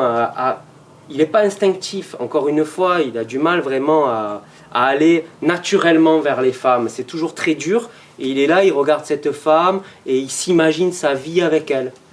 Il s'imagine sa vie avec elle et derrière il y a Tu me manques de Harry Djiboula qui sonne. Il ne va pas aller la voir pour danser avec elle. Tout ce qu'il va faire, c'est s'imaginer cette vie qu'il peut avoir avec cette fille qui est une Sénégalaise. Bon, c'est un hommage à ma femme, ouais. Donc qui est sénégalaise et il s'imagine vivre avec elle, mais il la perd. Et après, il la perd et c'est une espèce d'ellipse comme ça. Et voilà, c'est ça, c'est la nostalgie même présente. La nostalgie qu'on crée en permanence. Et du coup, Stress, il est voué à échouer, en fait. Ah, c'est ça c'est sûr. Hein. Il ne fait qu'échouer. Oui, il y a quelque chose de... Il y a des trucs où il réussit. C'est par exemple le sport. Je pense qu'il y a un truc... Moi, j'ai joué au foot longtemps, j'ai fait de la boxe. Ah oui. Il y a un truc qui est très fort aussi dans le... Parce que le quartier, on peut pas se faire une place dans un quartier si on passe pas par ça. C'est-à-dire qu'il faut, d'une manière ou d'une autre, imposer son corps à un moment donné. Que ce soit sur un exploit sportif. Moi, par exemple, je jouais bien au foot. Ou je faisais de la boxe. Bon, la boxe, c'est pas se battre dans la rue non plus. Hein, faut faire attention à ça. Mais il a ça derrière lui. Il a ce truc de mecs qui jouaient bien au foot, de mecs. Donc il y a quand même ce truc-là. Mais sinon, c'est une série d'échecs. Ouais. Ouais. Alors, ce qui serait intéressant, c'est de savoir ce que deviendra Stress dans 20 ans, par exemple. On aura peut-être un deuxième roman dans 20 ans. Parce que, oui, il est voué à l'échec, mais je dirais presque, tout comme un jour on a inventé cette expression discrimination positive, on pourrait parler d'échec positif, puisque... c'est son mausolée, son livre c'est son mausolée, oui, il a créé sa tombe. Oui, il n'est pas dans il n'est pas dans une désespérance totale, il baigne pas dans un bonheur existentiel, mais oui, quand tu dis c'est son mausolée. C'est son mausolée. En fait, ce livre, il s'est capitonné, quoi. Oui, et à la fin, il avance. À la fin, il avance dans un décor d'urbaniste et il avance comme ça, comme irait mourir un pharaon au fond d'une pyramide et il finit enseveli par la ville. Non, Stress, il est mort, il est enterré avec ce livre et comme son Marseille est enterré. Et en même temps, il dit bien que Marseille en fait, se fera pas abattre, en fait, qu'elle va se transformer, que... Ouais. Et elle lui dit, vas-y, lâche-moi, quoi. De toute façon, je vais en subir des transformations. J'en ai déjà subi et ça continuera. Marseille, c'est une femme libre. Ouais. Marseille, c'est une femme libre. Elle n'a pas envie de se laisser emmerder par un mec avec sa nostalgie, ces trucs à la con. À un moment donné, laisse-moi vivre, c'est ce qu'elle lui dit. Et moi, si j'ai envie d'aller avec un mafieux de quartier dans sa BM, je le fais. Si j'ai envie d'aller avec un venant, un télo, je le fais. Et arrête de m'emmerder. De toute façon, ça fait 40 ans que tu m'emmerdes, tu n'as jamais réussi à venir me voir. Eh ben maintenant, lâche-moi. Et c'est une femme libre. Et qu'est-ce que tu veux? Tu peux rien faire, hein? Ah oui, tu la laisses partir et puis voilà. Ah oui, une question plus technique, le choix de la pochette. De la pochette, la couverture. Le choix, eh ben... C'est toi ou l'éditeur déjà? Ça a été une collaboration. On a trouvé cette photo il y a une histoire avec cette photo parce que c'est un mec que je connais de Marseille qui l'a pris. C'est marrant parce que dans ces 4 mecs en scooter, c'est à la fois représentatif de Marseille, mais c'est pas forcément représentatif de ce qu'était la bande des 5. C'est très marseillais. Cette image-là que tu retrouves là, c'est très marseillais. Des minots qui vont à la plage, qui s'en foutent de tout et qui y vont. Il y a un déplacement vers la plage à un moment donné, dans le début du livre, et ils hésitent entre prendre le bus ou pas prendre le bus. Finalement, ils marchent. Et la photo, c'était très difficile de trouver une photo qui représentait la ville. Vraiment, on a galéré. Hein. On a galéré, puis on a trouvé cette photo. Et elle marche bien parce qu'elle représente bien la ville. Et la jeunesse. Et la jeunesse, c'est ça. C'est peut-être l'élan, la génération d'après, en fait. Quand je vois cette photo, je vois la génération d'après. Je pense qu'elle a été prise pendant un match de l'Algérie et une victoire en Coupe d'Afrique. Et je pense qu'elle a été prise à ce moment-là.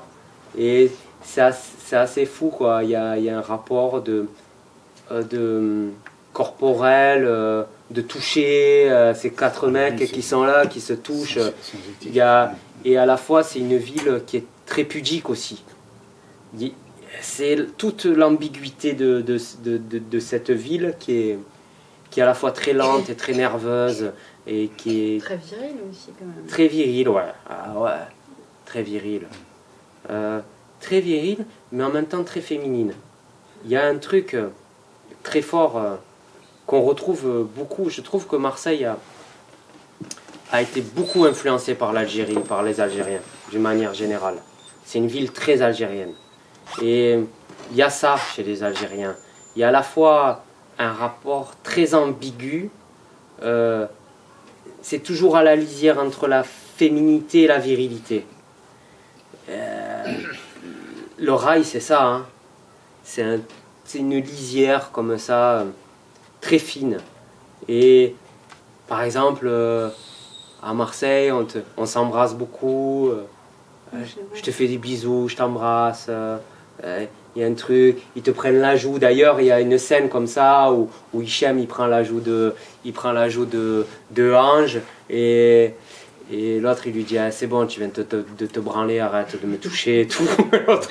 l'autre il bon, voilà, je vais pas raconter des trucs un peu trop, c'est interdit moins de 18 ans, mais il y a un rapport à la fois au corps et au corps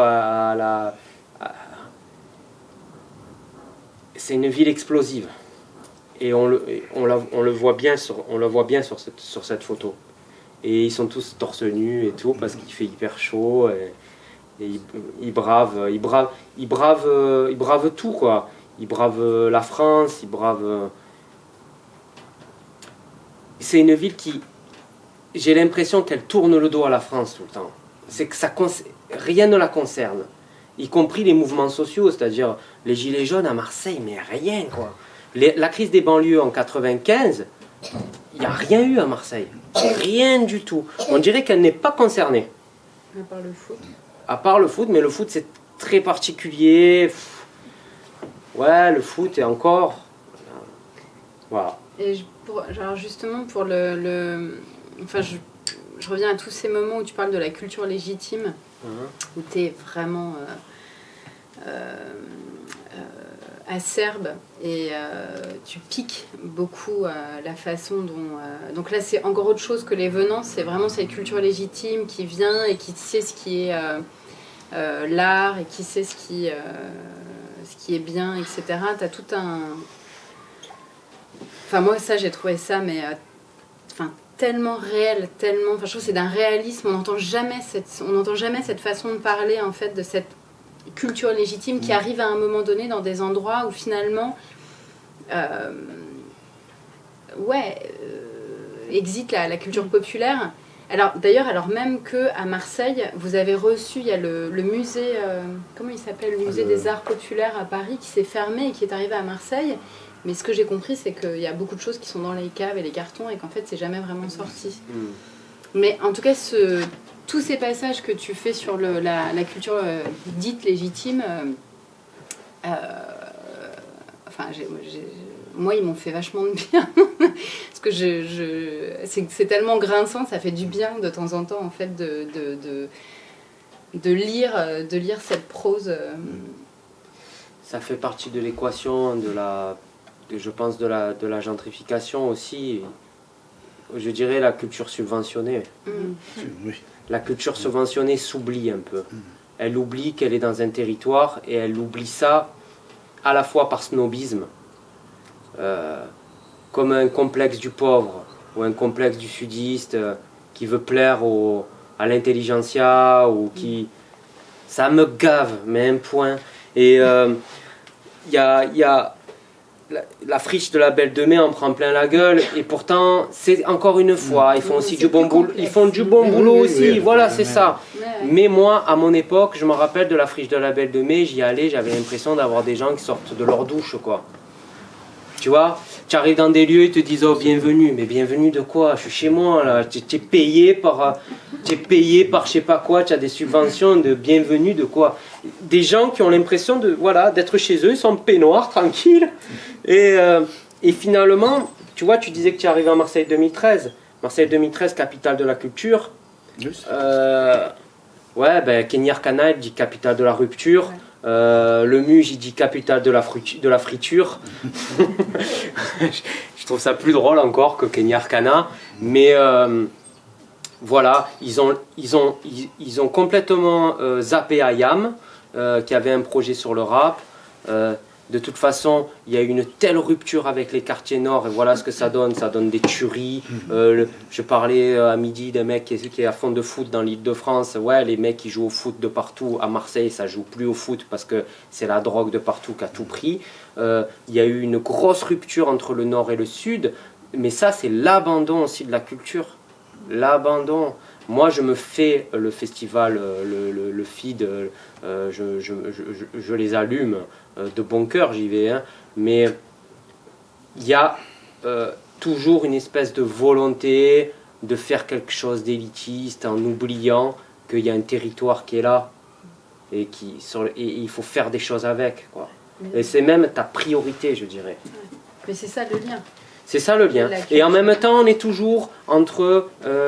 je comprends aussi, hein, quelque part, il fallait faire le MUSEM, quelque part, il fallait renforcer la friche de la Belle de Mai, il fallait embourgeoiser la ville. On est aussi dans des trucs de politique et d'économie aussi. Hein. Est-ce qu'il ne faut pas embourgeoiser la ville pour faire venir des gens, pour créer du boulot? C'est aussi des espèces de manivelles politiques et économiques qui sont très difficiles aussi à jauger. Moi, je rentre dedans parce qu'il y a du perso, mais voilà, c'est pas aussi simple. Et il dit je vais à la Friche de la Belle de Mai dans une soirée. À l'époque, ça écoutait de l'occitan et ça fumait des joints et ça sentait le filtre à café. Maintenant, il y a des comptoirs absolus de vodka, ça tape de la coke dans les toilettes et ça écoute de l'électro. Et moi, ça me va bien, ça me va très bien comme ça. C'est ce qu'il dit, stress. Donc voilà. On est quand même dans un truc, un rapport qui est toujours ambigu avec ça. Mais cela dit, ouais, la culture suivante. Je vois à Marseille, à part Mars Actu, à part truc, les gens ont eu du mal à dégoupiller sur ce livre, quoi. Parce qu'on a toujours le sentiment que ce qui vient de cette ville est un peu nul, ou est mal fait, ou un peu has-been. J'ai pas envie de me mettre des gens à dos, mais c'est vrai que... c'est une ville qui attire autant qu'elle fait peur. Il y a là quelque chose... moi, je rêve d'habiter à Marseille. J'ai grandi au bord de la mer, donc pour moi, Marseille serait vraiment un truc... Enfin, voilà, bref. Mais en même temps, je sais aussi que c'est une ville où, précisément, j'ai des copains italiens, parisiens qui sont partis vivre à Marseille. Et pour trouver du boulot, c'est compliqué. Aussi parce que il y a très peu de travail et il y a aussi le fait que tu viens d'ailleurs justement et que du coup c'est compliqué de trouver du travail. Et c'est vrai que c'est une ville, c'est vrai, elle est magnifique, elle est la lumière, c'est une ville dingue. Et en même temps, oui, qui est par rapport à ce que tu disais sur les venants tout à l'heure, de ceux qui venaient parler, tu sens que tu feras jamais partie de l'équation, sans doute. En même temps, je veux dire, le printemps marseillais, c'est ça. Et il faut faire attention, et je le dis tout le temps, à une espèce de racisme les Parisiens viennent nous contaminer avec le Covid, les trucs, les Parisiens, ci, ça. Arrêtez, c'est bon. Il ne faut pas non plus rentrer là-dedans et c'est très dangereux aussi. Hein. Mais c'est ce qu'on vit là aussi. Ouais, moi, ouais. Je sais qu'en tout cas sur Bagnolet, c'est un truc... moi, je n'ai pas grandi là. Je vis là, mais ça peut m'être renvoyé. Je travaille sur la ville et c'est un truc qu'on peut me renvoyer en me disant « mais toi, tu n'es pas d'ici ouais. ». Et en fait, c'est très dur à entendre quand... toi tu mets ton enfant à l'école là, quand toi en fait tu bosses pour la ville, tu fais plein de trucs dans les quartiers, mais tu seras jamais d'ici et oui, je serai jamais d'ici, j'ai grandi en Vendée, je serai jamais d'ici, c'est sûr, mais je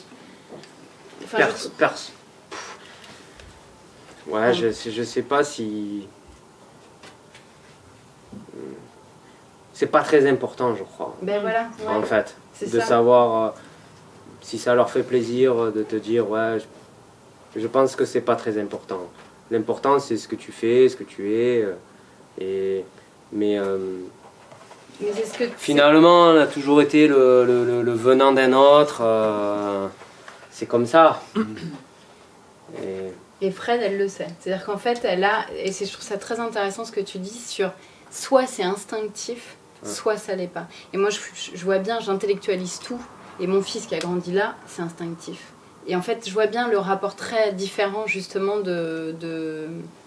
Il a pas du tout... Moi, je lui ai souvent dit ça. Je lui ai dit... J'avais pas lu ton livre encore, mais...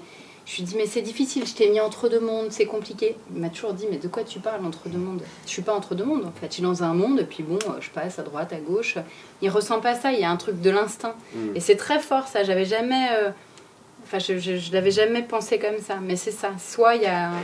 Oui, soit c'est instinctif, soit on a besoin de comprendre, d'intellectualiser tout, et en fait, ça du coup, il y a quelque chose qui est pas fluide, qui est pas léger dans sa façon d'être au monde, dans un monde qui est complexe, point, et qui a pas à être scindé en permanence, en fait. Et en même temps, j'ai l'impression qu'aujourd'hui, c'est quand même plus possible. C'est pour ça qu'il y a quelque chose de l'ordre de la nostalgie. Comme s'il y avait eu un moment où cette espèce de sensation de se dire on est tous de quelque part et peu importe, on est là. En fait, c'est plus possible aujourd'hui. J'ai l'impression qu'aujourd'hui, ce qui prime, c'est moi je suis ça, en fait. Et donc il y a une espèce de... essentiel, d'ailleurs. je sais pas, de se définir comme ça Moi, dans je une le vis comme identité essentiel. fermée, voilà, qui en fait, en réalité, est beaucoup plus complexe en fait que ce qu'on peut en dire. Je réfléchissais là, tout à l'heure à la notion d'appropriation culturelle, par exemple.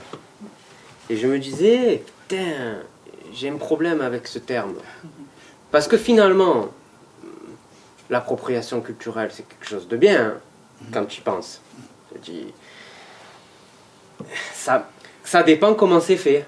Tout dépend comment c'est fait. C'est toujours pareil. Mais il faut... je pense que le livre, c'est quelque chose sur quelqu'un qui a perdu sa jeunesse, qui voit sa jeunesse partir. Et quelque part, il est sur le déclin, quoi. Il a passé la quarantaine, il sait que les soirées, les trucs, sa beauté, elle est en train de partir, ses rides sont en train d'arriver, son style, il est un peu merdique, sa jeunesse est derrière lui. Qu'est-ce qui te reste ? Il te reste ce que tu as été. Et c'est ce que tu le mets comme ça à la face des gens. C'est un peu ça le truc de stress. C'est toujours ça. Et c'est ce qui... Et elle, Fred, elle a jamais ça. Elle avance. Elle s'en fout. Elle avance, elle fait, jusqu'à ce qu'elle mourra. Mais elle se posera jamais ces questions-là. Et alors que lui, stress se les pose. Mais comme disait Tine, dans une époque aujourd'hui qui... Enfin, on est dans un moment où on est renvoyé en permanence à est-ce que j'ai le droit de parler parce que je viens de tel endroit ? Est-ce que... parce que je vais venir... Enfin, justement, toute cette question aujourd'hui, on est quand même dans une crise identitaire très forte. Ah ouais, mais de partout. Oui, de c'est-à-dire, partout. est-ce qu'on a le droit de parler à la place des femmes ? Est-ce qu'on a le droit, le droit de parler ? Est-ce qu'on a le droit de raconter le chemin d'un migrant ? Est-ce qu'on a le droit de... C'est chaud, hein ? C'est vrai, hein ? Est-ce qu'on a le droit de parler à la place des homosexuels ? Est-ce qu'on a le droit de parler... Parce que là, toi, justement, tes personnages, on sent... Enfin, chaque personnage qui vient avec sa culture et ces jeunes, et cette bande, en tout cas, fait culture commune. C'est-à-dire que tout est mis un peu comme de la cuisine, comme tu dis. Et du coup, ça a créé une nouvelle culture qui est la leur, qui est complètement construite comme ça. Et tout est évoqué dans un... Enfin, on n'a pas peur de parler mal, on n'a pas peur de... Enfin, il n'y a pas de morale. Voilà. Il n'y a pas cette question... de la morale, en fait. Mais que Fred n'a pas non plus, d'ailleurs, en fait. Il y a... Elle sent... en fait, elle est au-delà de la morale parce qu'elle a cette... elle travaille sur la culture. Enfin, moi, c'est comme ça un peu que je le vois. Dans une culture, en tout cas, de liens. Elle fait des liens en permanence avec comme ingrédient, comme média, la culture.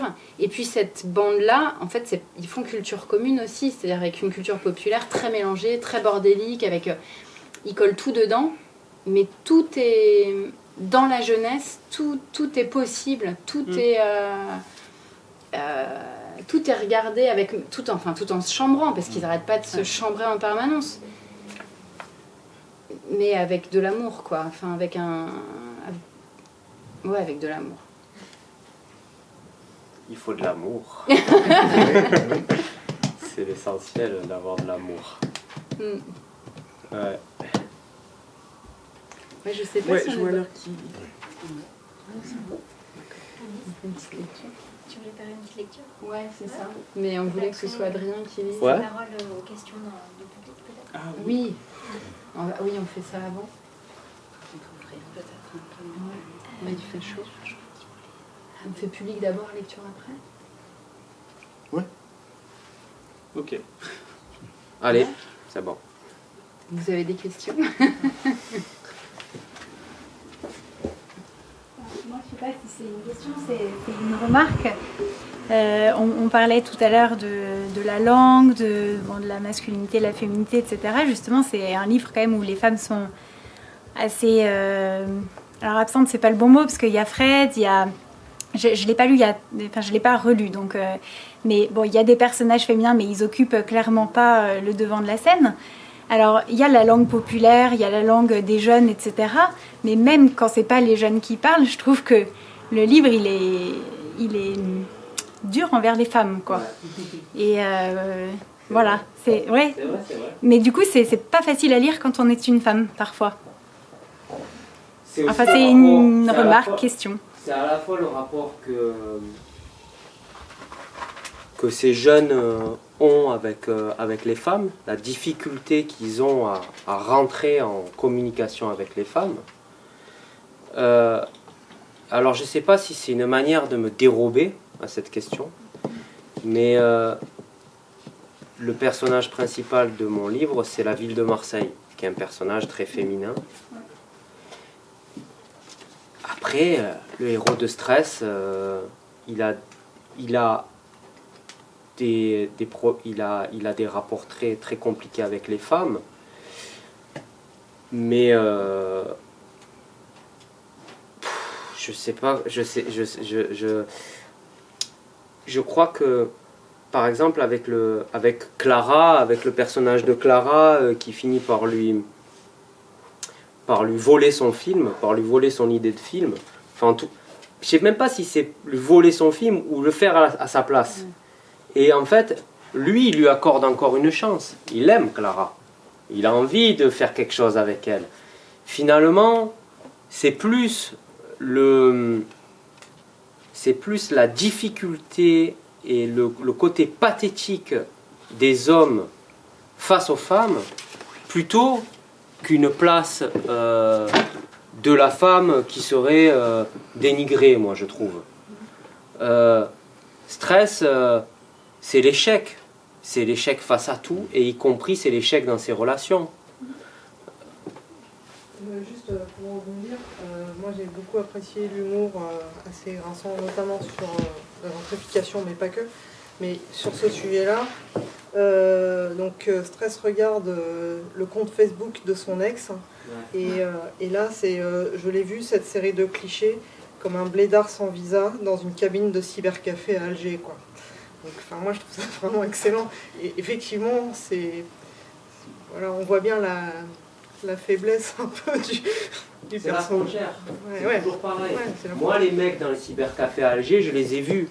Ces mecs-là qui passent des journées avec des casques sur les oreilles pour essayer de rentrer en contact avec des femmes. Moi, des fois, je pars au Sénégal, il y a des mecs qui viennent me voir et me disent il faut que tu me présentes une Française. Hein. Tu vois, c'est un truc, c'est une telle... à la fois un rapport à la frontière qui est tellement compliqué, et un rapport avec un sens des réalités complètement... c'est-à-dire de penser que tu vas pouvoir rentrer, mais c'est s'accrocher à quelque chose, à un espoir. Ouais, c'est ça, on est toujours dans un rapport assez distancié, et après, il y a le personnage de Jamel, qui est un personnage qui grandit avec des filles, qui a 3 sœurs, et qui vit seul avec sa mère, et c'est le beau gosse de la bande. Et lui, il est facile avec les femmes. Pourquoi il est facile? Parce qu'il les connaît. C'est tout simplement ça. Il les connaît, il sait comment leur parler, et il les respecte. Les autres, c'est soit, à un moment donné, je parle de Nordine, je dis soit on dirait qu'il va se marier avec elle, soit c'est une pute, quoi. Il n'y a pas de...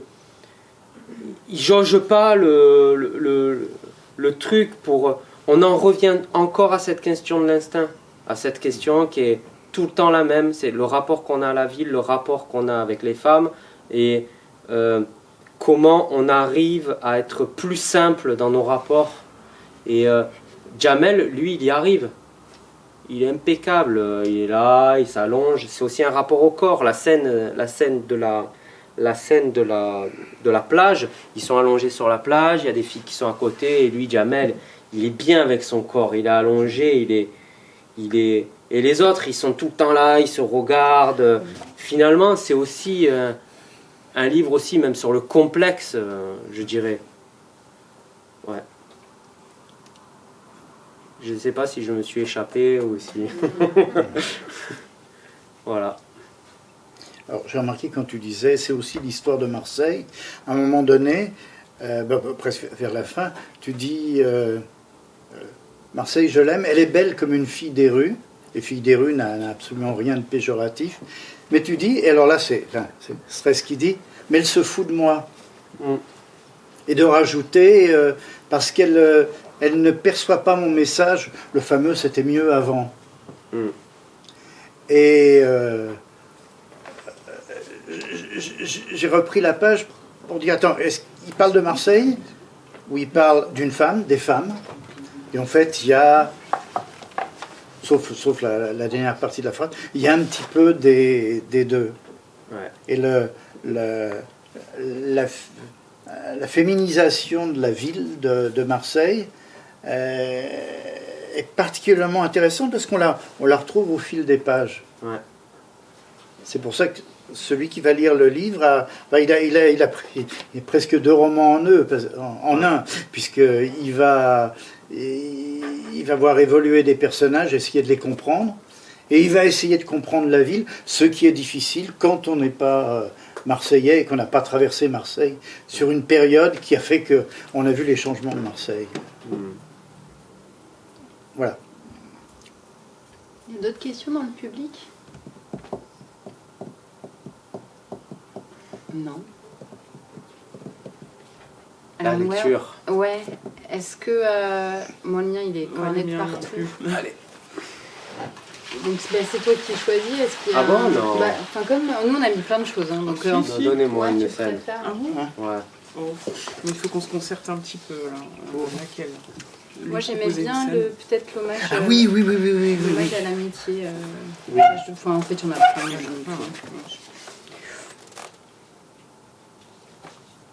La question d'identité sur le partage. Oui, l'hommage à l'amitié. En fait, Je sais pas. Ça va le temps de vous un peu compter. ça va être compliqué, hein, tout, parce qu'en fait c'est tellement varié entre... La scène du...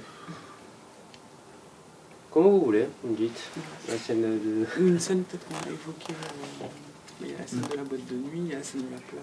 Enfin, je sais pas. Ouais. Oui, peut-être aussi. La scène de du coup de description des couteau. places aussi, mais... Ah oui, c'est ça. On aime tout. La canne-bière, c'est pas mal, la page 40, où tu te... Comme ça, on voit bien, comme tu... Ouais. Ouais, c'est toi la canne-bière. Elle est revenue, celle-là, ouais. Page 40, c'est Ouais. Ok.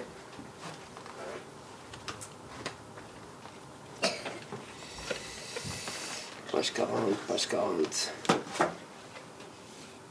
La canne-bière ressemble un peu à ma vie. Elle commence propre sur elle, avec la chambre de commerce et son manège imitation d'époque.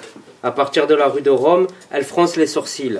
Des robes de mariée premier prix, des bazars tout à 2 €, un snack chicken halal pakistanais, un commissariat aux vitres sales et un McDonald's aux poubelles dégueulantes d'emballage. Et sur la fin, plus rien, ou presque.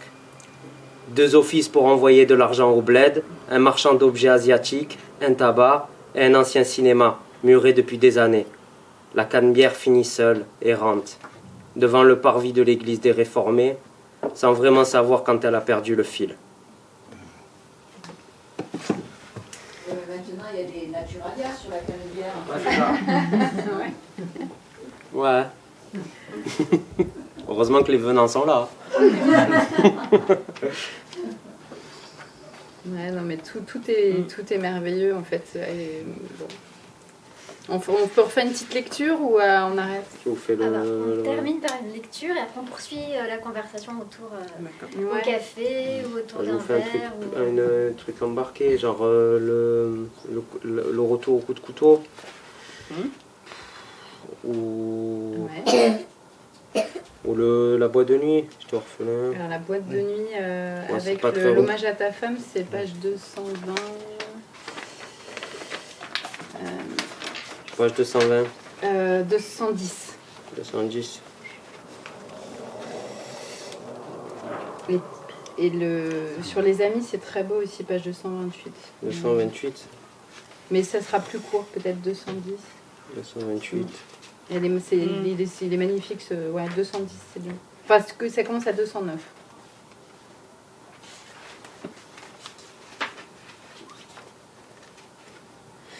Le passage, j'ai jamais lu le passage sur les amis, ouais. Ouais, c'est pas si tu veux. J'avais revu Ange de temps à autre, il me filait 1 gramme de cocaïne et me saoulait avec ses histoires de cul sur Tinder. J'avais passé quelques soirées à jouer à la play avec Nordine. À la fin, il me servait sa mélasse complotiste qu'il s'était mis dans la tronche en laissant traîner son cerveau sur YouTube. Je vois Hichem tenir une Marlboro de contrebande entre ses doigts tachetés de henné. Cassim me dire un jour sur la place, « Stress, viens on se bat, juste comme ça, je sens que tu veux te mesurer à moi. » Jamel se tapait une série de pompes avant d'arriver à la plage. « Stress, tu as vu mes pecs ?» Nordine me montrait timidement un de ses dessins. C'est mon quartier d'enfance à Alger. Je les vois se présenter à moi intacts et magnifiques, au plus haut de leur jeunesse.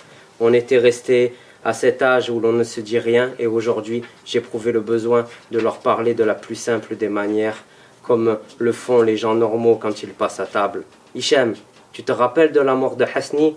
Ange, tu sais que j'ai jamais aimé Toulon ? Toi qui as grandi là-bas, tu la vois comment cette ville ? Cassim, je t'ai jamais posé la question, c'est quoi ton opinion sur l'indépendance des Comores ? Nordine, quand tu regardes le tableau d'un grand peintre comme Van Gogh par exemple, ou Picasso, est-ce que tu te rends compte du génie du type ? Parce que moi non.